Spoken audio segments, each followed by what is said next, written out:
Welcome to Learn to Live Stress-Free. This is Christine Wright with Dr. Robert Wright Jr., your go-to wellness coaches of www.stressfreenow.info.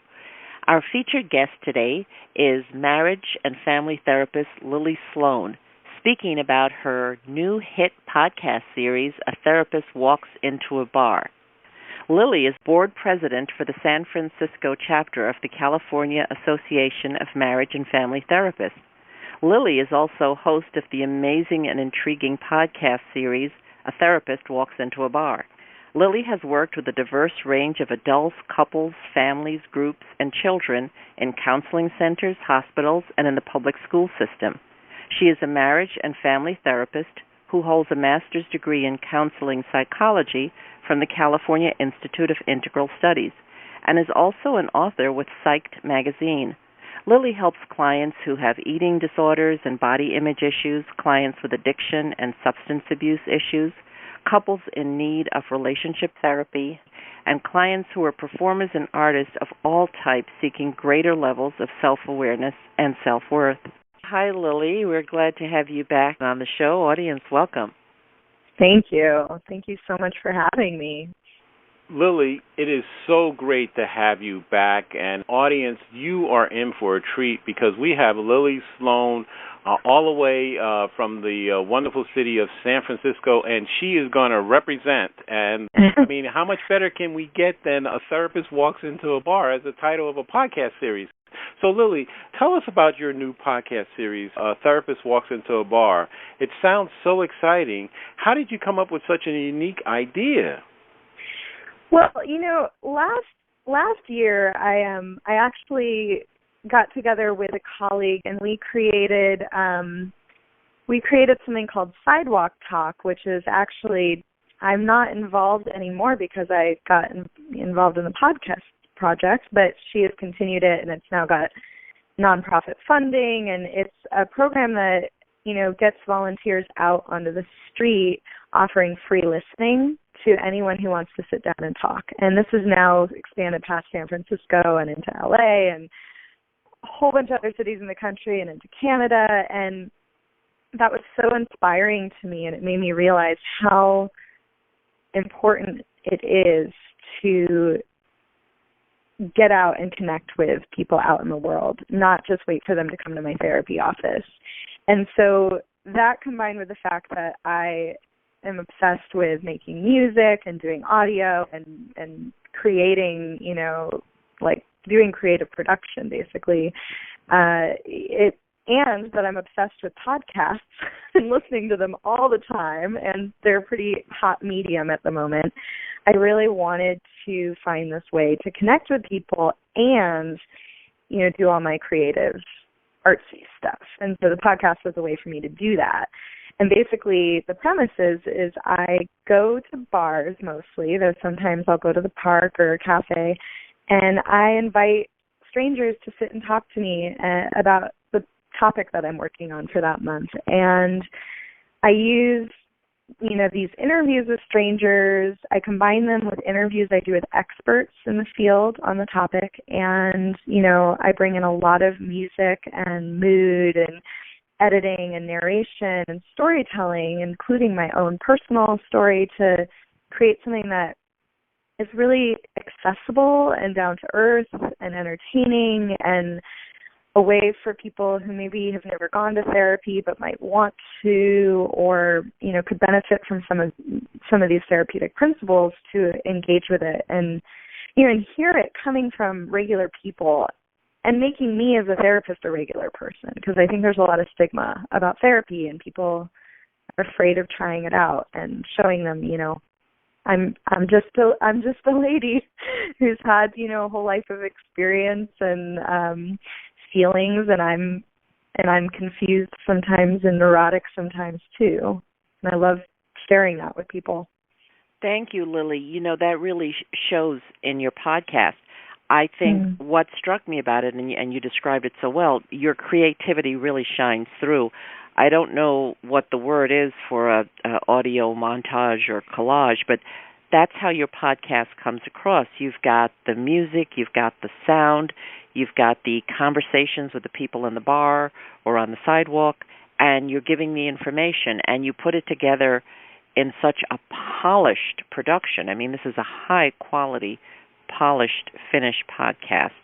So when our listeners listen to your podcast, they'll really in for a great sound and information experience.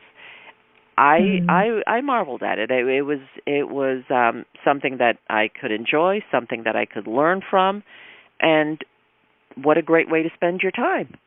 Thank you. Well, I want it to be, I'm very influenced by podcasts like This American Life and Radio Lab, and ones where there's this kind of this narrative storytelling function. And somebody told me that it's like documentary style. I don't really know all the terms, but exactly. And I think part of it too is when somebody thinks of therapy, especially if you have an old world, picture in your mind, it's very dry.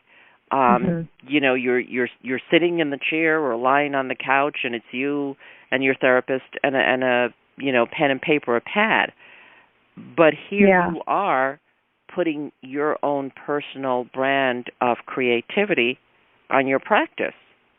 I think that's really very unusual. So what do your fellow therapists say about your podcast series? Have you gotten feedback from other professionals? Yeah, I mean, I so far the response has been really overwhelmingly positive, and people, even if they, my fellow therapists already know most of the information that I'm giving, because it's not new to us, but I'm trying to explain things in a way that's very relatable and accessible to a lay audience, because that's really who I'm trying to reach. But I've had colleagues tell their clients about it, or I've had clients tell other people about it because they saw it on my website, or I've had, a random person who listened to it tell her therapist to listen to it. I love it. And and like the reviews I've gotten have been really positive. I think that people are responding to the accessibility and the entertainment aspect of it. That one colleague of mine wrote a review for it and said it was like when her mom would sneak spinach into the brownie batter. But it was like, oh my goodness, like, this is so great. Oh wait, I learned something. And it feels so good to hear that, because that is really what I want to accomplish. I want it to feel just like I want people to be moved, and that includes laughing, and that includes tears, and that includes joy and sadness and all. I just want people to feel moved, and I want them to feel connected. And so I find that using music and using different kinds of audio clips and different voices is a way to create that ambiance. Lily, the reason that I know your podcast is going to be on fire is, as I was listening to you, I said, there's that word again. You use that word, relatable. And I had written an article about travel stress a while back, and I remember I sent it out to a list of about 75 people. Well, within 2 hours, I had over 25 responses. In 2 hours. So that's pretty good. So I wanted to know, I started asking people, oh my gosh, I mean, the emails were coming in immediately. So, and this was on a Friday. I released it like a Friday at 11 o'clock, and so by 1 o'clock I had these things, because on Fridays some people are numbing out, as you say, right? And so, because I think, we all try to figure out, well, if we're going to tweet something or post it up, well, when's the best time, right? Is it a Tuesday at 10 o'clock? Is it a Thursday at 3 in the afternoon? And so this article, I was heartened. I had written about how to deal with travel stress for the holidays, and I was getting this immediate feedback. And so one of the things that stood out to me, one person said, they said, well, what makes your article so good is that it's relatable. And so so that was a couple of years ago. And so when I said, that's what I really want, that response, that it resonates with people, right? Like you said, spinach and the brownie. So the spinach the spinach is good for them, but they wouldn't ordinarily eat it. So I could tell you your podcast has that relatable aspect. Besides that, it's such a unique concept. When I first saw it, I said, a therapist in a bar, and I was like, a therapist in a bar? And then, so that leads into my next question, which is, can you just explain and elaborate for our audience how your bar interviews are not therapy, and they are simply interviews? Yes, and that's important. A lot of that's just distinction of what people's expectations are when they sit down to talk to me. Partly that's an ethical concern, and I need to make that clear to people. But I think it's also a way for people to feel more comfortable talking, because people are already wary of therapy. Not everyone, but plenty of people are. So to let them know, like, hey, I just want to ask you about this thing, and I'm not going to analyze you and therapize you right now. So it's both ethical and it's about making people feel more comfortable. I think it can be a therapeutic experience to have a good conversation with somebody and to be listened to. It's absolutely therapeutic, but the framework of therapy and the deeper work does require more safety, more of a container in a way than a bar does. So to me, it's also a way to kind of give people a taste of what it might be like to talk to a therapist, but without the pressures of what that might mean to them. The other piece is that if people are consuming alcohol, I'm very conscious of how they seem. Does it seem like they might be intoxicated and sharing more than they normally would? And I tend to go on a Sunday afternoon when people have maybe had a beer or two, but they're not drunk, because I don't want to be tricking drunk people into spilling all their secrets. What do you mean martinis are not appropriate? Oh, wait, I don't know if they have this. I assume in San Francisco, they would have a Sunday brunch, and it's unlimited mimosas or unlimited Bloody Marys. And so, people are drunk, but not the people I talk to. Right. And I think that's significant, that the fact that you note that you also speak to people in cafes. So have you gone to like a Starbucks and or was it Panera Bread, or do they have that out there? They do, but we have so many good local cafes. I don't need to go to those places. Oh, okay. But yeah, they have those. I haven't done the cafe thing yet. I say that on the website because that's an option that I consider, especially if it's a day when it just seems like, sometimes I go into a bar and either the management doesn't want me there for whatever reason, or people just aren't biting, and so I wanted the option to kind of leave and try someplace else. And it might be another bar, but it might be like, oh, well, wow, the park is really packed today, and I want to look for like a group of people to ask this question to. So I'm going to just wander into the park and talk to them. And so I leave it, even though the bar is my main place I will go to, and it works well for the title, I do leave the public space a little bit open. You just gave me, I got in, my light bulb just came on for you. Yeah. If you're in the park, I was thinking, the people that walk their dogs. I assume in San Francisco they have places where people can walk dogs, or they have a place where they can run, and the owners would congregate there, and so that might be a place in the park to have that kind of discussions, because people that take their pets to the park are usually pretty cool. Yeah. Well, I think anytime, and that's part of why I've realized through trial and error that Sunday afternoon is the best time to talk to people in a bar, is that I need to catch people when they're relaxing and they don't have an agenda or any place to be, and they're just kind of open to an experience. And that happened in the park on Sunday. I'm working on an episode about eating disorders, and I stopped at And I asked this group of 3 women who were just hanging out and drinking. I think they were drinking mimosas. And I just said, do you want to be in a podcast? And they were like, okay. And I just sat on the grass with them and talked because they didn't have anywhere to be or any, there was nothing particular going on. And that's when I need to catch people, is when they're open in that way. Other times, if I go on, I went on a Thursday evening one time to a bar and nobody talked to me, and I think it was just a little bit more, they were a little more focused on having their drink and getting home, or they were on a date. It just wasn't the same experience.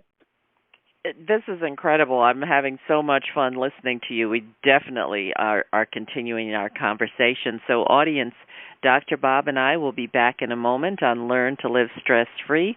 We're speaking with Lily Sloane, our featured guest today. Hi, I'm Dr. Robert Wright, Jr., the Stress Relief Doctor, co-host of the Learn to Live Stress-Free podcast series. I'm an author, speaker, and stress management wellness coach. My published study is the first to show the connection between stress reduction, grief recovery, nitric oxide spiking, and the relaxation response. And my practical application of this knowledge helps you relieve the stresses of everyday life. I have the tools to dissolve your pain points quickly and effectively. Email me to find out how you can start to feel better now at stressfreenow.info/contact. That's stressfreenow.info/contact. Have you been procrastinating about completing an important project or pursuing a treasured dream? Christine Wright specializes in helping her coaching clients to lay out clear, elegant strategies. She shows you how to quickly build your confidence to uncover and eliminate your habitual patterns of resistance and self-sabotage. Christine helps you discover those meaningful insights that will get you to do what works so you can celebrate your successes. Go to stressfreenow.info/contact to let Christine know that you're ready to live your ideal life now. Again, that's stressfreenow.info/contact. Welcome back to Learn to Live Stress-Free. We're speaking with Lily Sloane, a marriage and family therapist. Hi, Lily. Something is just amazing about you. You have my light bulb just lighting up. I'm wondering how many light bulbs I have over my head, in the conversation with you. And I imagine people in our audience are saying, this lady really knows her stuff. And well, she's I have to cut in here on Bob, Lily, before our break. This is really what I say.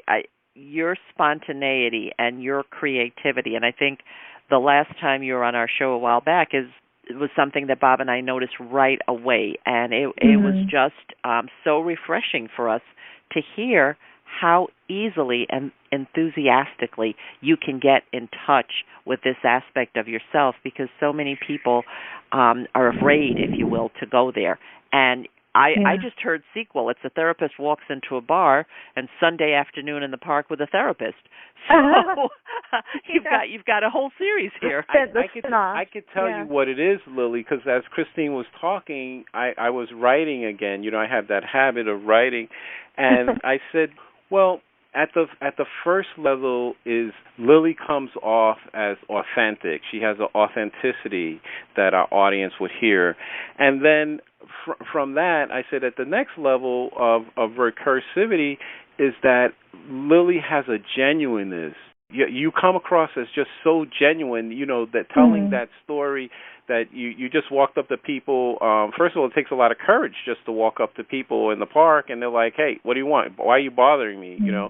To get them to say, they'll let you to sit down and have a conversation.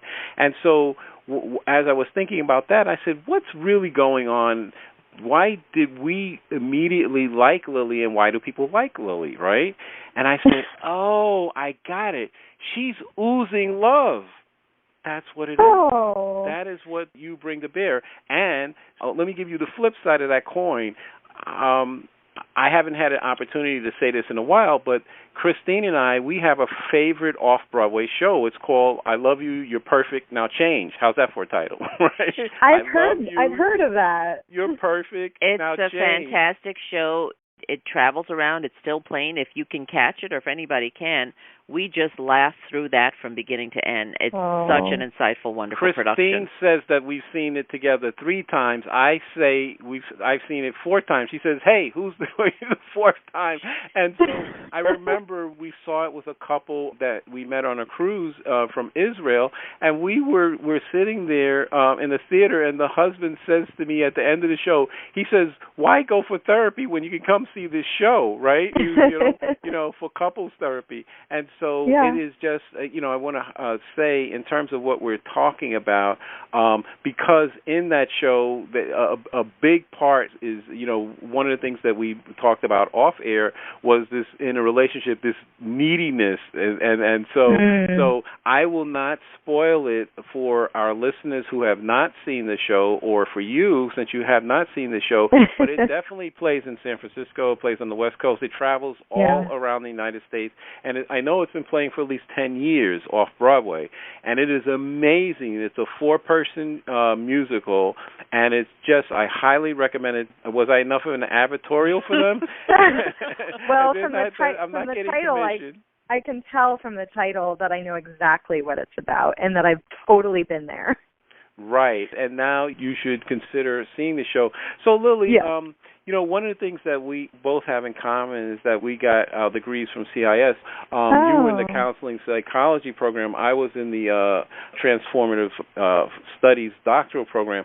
Can you just briefly talk about the master's in counseling psychology at CIS and how it compares to other therapeutic licensing programs? Because one of the things that has amazed me is that when I have been places, I've had people come up to me unexpectedly, and when they find out that I did the transformative studies program, they said, "That's the doctoral program I wish I had done, or I wish I had had the courage to do."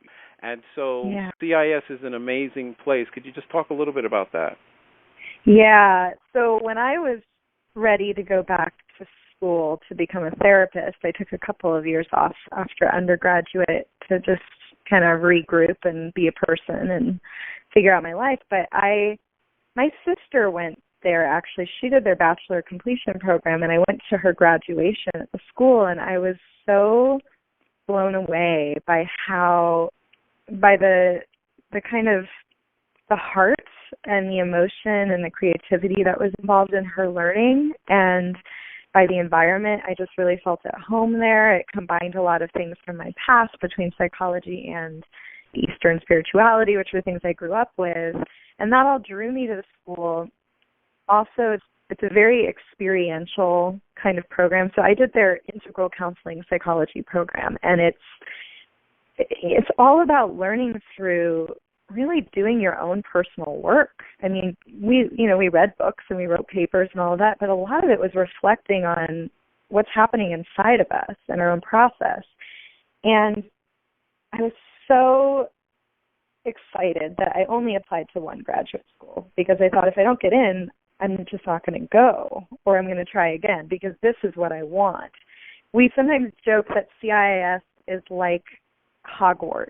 Like, it's a really special place that's kind of unique and magical in all these ways. And so I did get in, and it was exactly, what I hoped it would be, and so much more. And the other piece that I think is really special about it, even though there's a lot of room to criticize, is that there's so much going on there within the student body and the faculty around diversity and social justice, and I don't think I would have been exposed to that so much at another kind of school. And over the years, it's always improving, because people within that system are always fighting to make it better. And I've grown so much just as a human being in engaging with that and understanding more about privilege and about diversity and how I want to incorporate a social justice mindset into my work. And so that's another piece that I'm really grateful to. Great. Thank you for that, Lily. Yeah. In my particular case, I have to say that, at CIS, I am really grateful to them, because, as I said in my dissertation, probably I could not have completed the type of groundbreaking dissertation that I did anyplace else because I was given great leeway, and my final document was pretty amazing compared to when I submitted my first draft. So, but one of the things that has played a larger than life role in my own life is existential grief, and and that's a topic that's little talked about in our society. In fact, any kind of grief is often a taboo subject, still a culturally taboo subject in our culture. And so I suffered for most of my life, actually, from mother loss grief because my mother died when I was 9 years old, and I didn't get any therapy, or in fact 2 weeks after she died, there was no evidence in my home that my mother had ever lived there, and nobody in my family or extended family ever mentioned her name pretty much again. And so that was pretty tough. And then on top of that, growing up, I experienced a lot of social rejection and was often ridiculed by both groups and individuals because they could perceive me as being different. I wasn't one of the cool kids in school. For example, I got ragged on for wearing Skips, the sneakers that were a non-name brand. I think back then the brand was Puma or something like that. And so I had these series of unsettling experiences as a child and as an adult, and they still come from time to time. I can't pick and choose. It could happen at the supermarket, the library, or it could be anywhere. So fortunately, despite all of that, I was rarely bullied because bullying has turned into a huge trending topic where people are actually talking about it. It's so widespread. So, Lily, can you tell our audience whether you have ever had to deal with existential grief in your own life that can arise from the loss of a close loved one or a dear pet, and whether or not you ever had to deal with being socially rejected or bullied? Yeah, that's a great question. And I would say, man, hasn't everybody, but maybe not. I don't know. I would say my biggest existential grief that has been a huge recurring theme for me is around relationships ending and feeling, all those feelings of loss and isolation and loneliness that come from losing a partner. They didn't die, but there's a way where it feels like they're dead, like they're not part of my life anymore. And all the questions of who am I? Am I worthy? What does any of it even mean? What is love? What is life about? All of that really comes up in that place. I went through that really recently, and it's so deeply painful, and it really does feel like a death. And I also think it's really, really important. It's a really important part of my experience of being human. And it really drives my desire to connect with other people around that and support other people in that place, because we can't avoid it. We can't avoid these kinds of losses, but we can learn how to be with it in a different kind of way. To answer your other question about being socially rejected or bullied, yes. And interestingly, I think I told you a little bit in the last time we talked that, in the 5th grade I started a band and was playing original songs, and it sparked all this bullying. And suddenly all the kids at school were making fun of me, and I had been kind of popular, and suddenly I was on the out, and I'm still dealing with it because for years and years, me being creative and putting myself out there creatively has been associated with this kind of social rejection.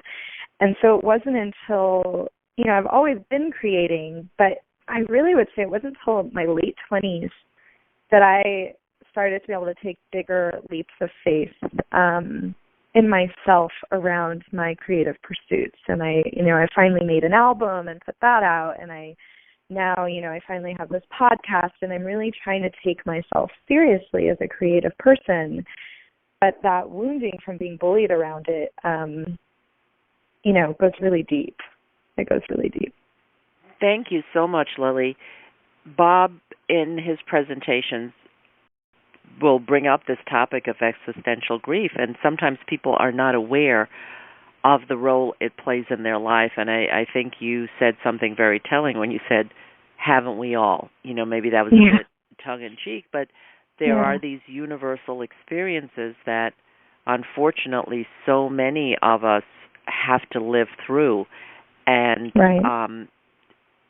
me witnessing Bob's own story in our relationship and his acknowledging mine and sharing yours, I think that's an important part of being connected, being willing to be vulnerable and open ourselves up to support.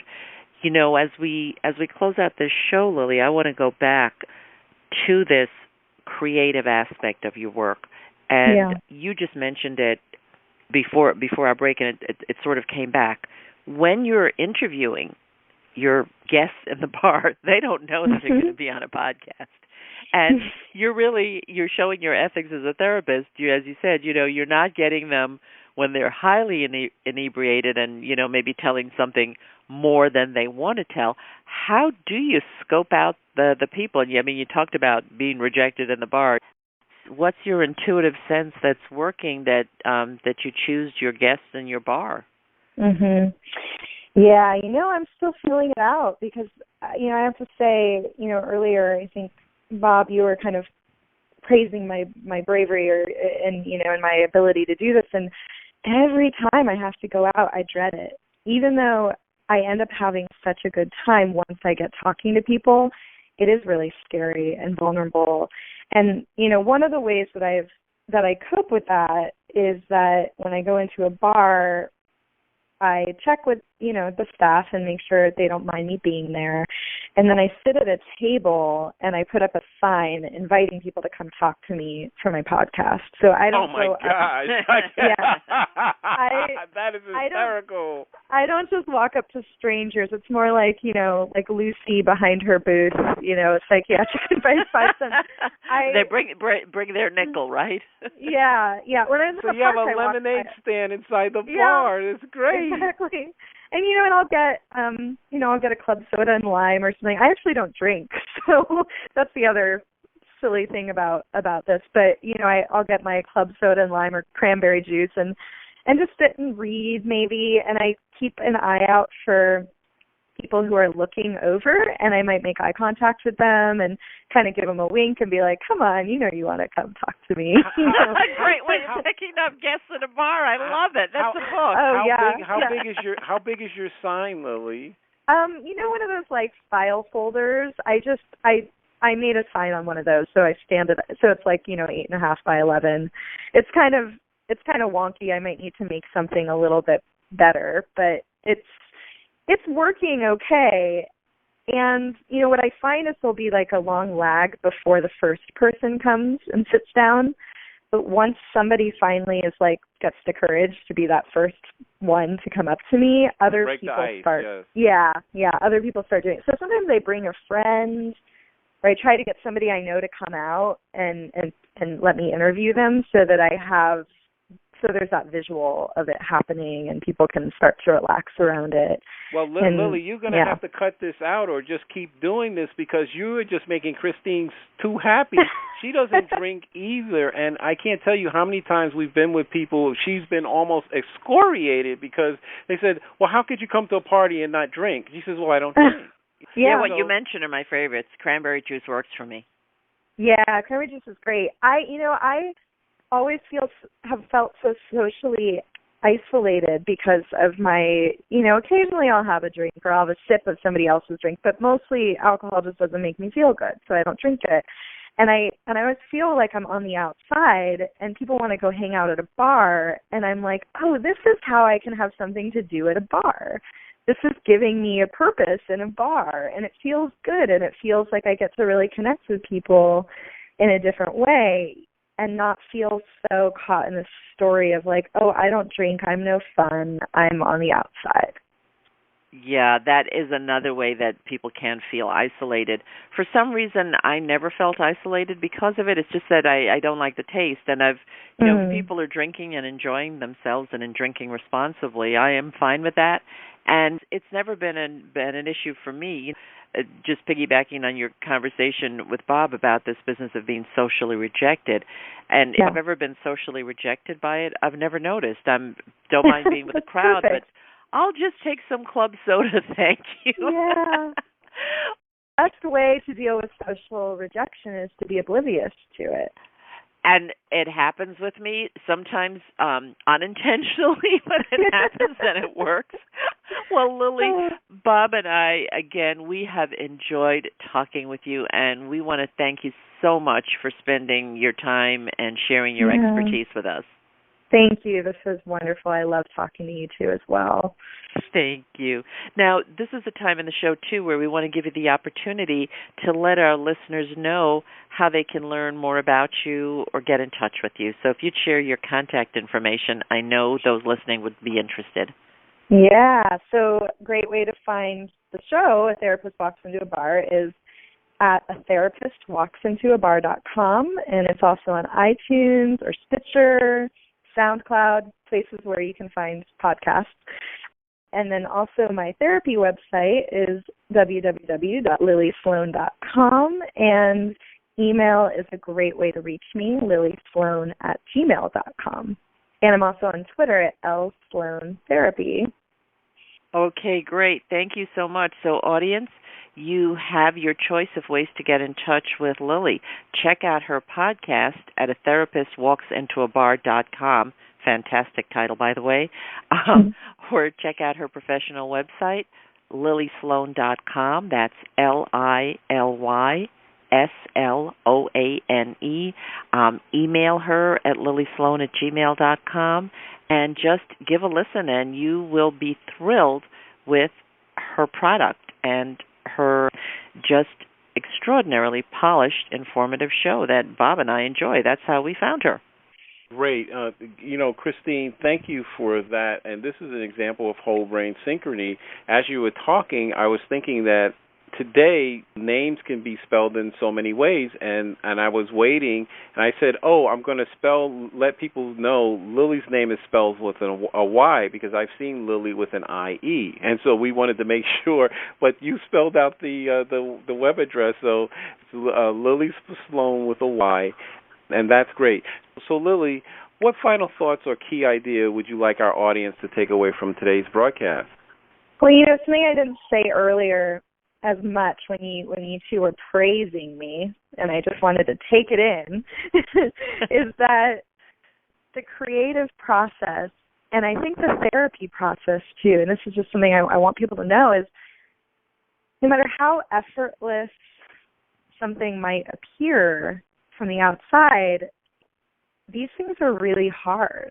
And I think I want to give myself credit for having courage to do them. I think doing them takes courage, because I don't think it's easy for anybody. And I think it's easy, aspects can be easier for some than others, but I don't just spit out creativity. I struggle through it. And I think that that's the same with the way that I learn and grow as a person and through my feelings. And I want people to know that that's okay for there to be struggle in expressing and connecting, and that's part of the process.